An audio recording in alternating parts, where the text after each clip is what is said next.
Hey, good morning fans, Steven here with SPB. So I'm over at the Eastman project. You guys saw the video when I did the floor.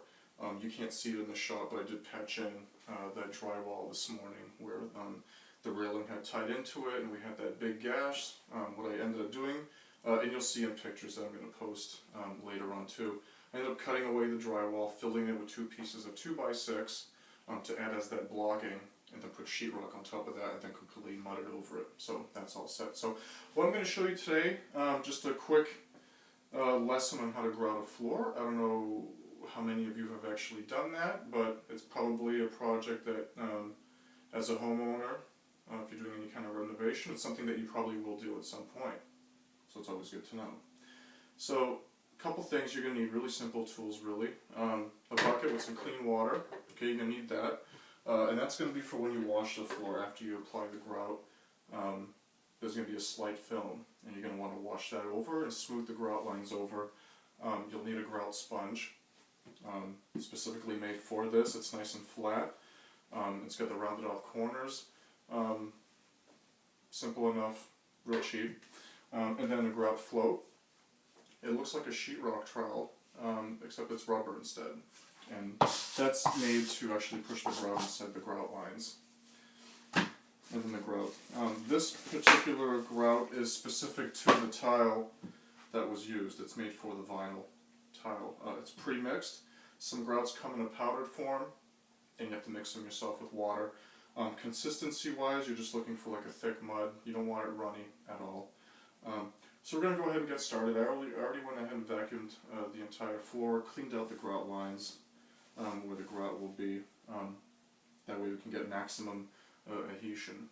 Okay, so I've never worked with this particular product, not this pre-mixed stuff. So we're gonna walk through the store opening together, I guess. So you can take a little bit of grout, put it right down on there, and all you're doing is you're just pushing it in those grout lines with your float. There's not a whole lot of skill required. Just make sure you fill everything in with it. And you want to try to scrape away as much as possible off the tile. So that way when you're cleaning it afterwards with your sponge, you don't have a whole lot to clean up. I will say though, for pre-mixed grout, the stuff is spreading pretty good. I'm happy with it so far, and this color's looking really nice too inside this floor.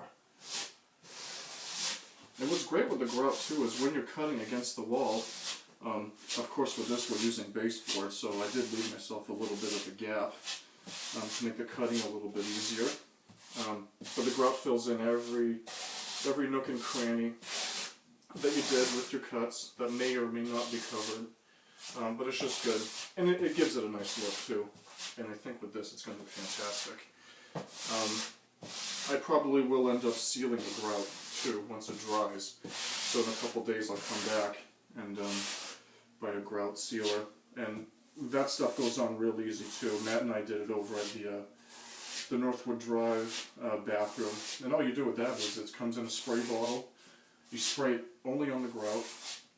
You let it sit for maybe 5-10 minutes, and then you just wipe it off with a damp sponge, and then you can always apply it afterwards too if you want, just to make sure. And what it does is it just absorbs itself into the pores of the actual the set grout. So you guys get the gist of it. This is it. What I'll do is I'll give a quick cleanup with the sponge, because this stuff is actually drying really, really quickly. Normally with the grout you have to mix yourself. Takes a little longer to set. And you're not going to press really, really hard on this at all. You're going in a diagonal pattern. Just diagonally across your grout lines with your sponge. Don't apply too much pressure going in the grout lines themselves, because you don't want to make any divots in that grout.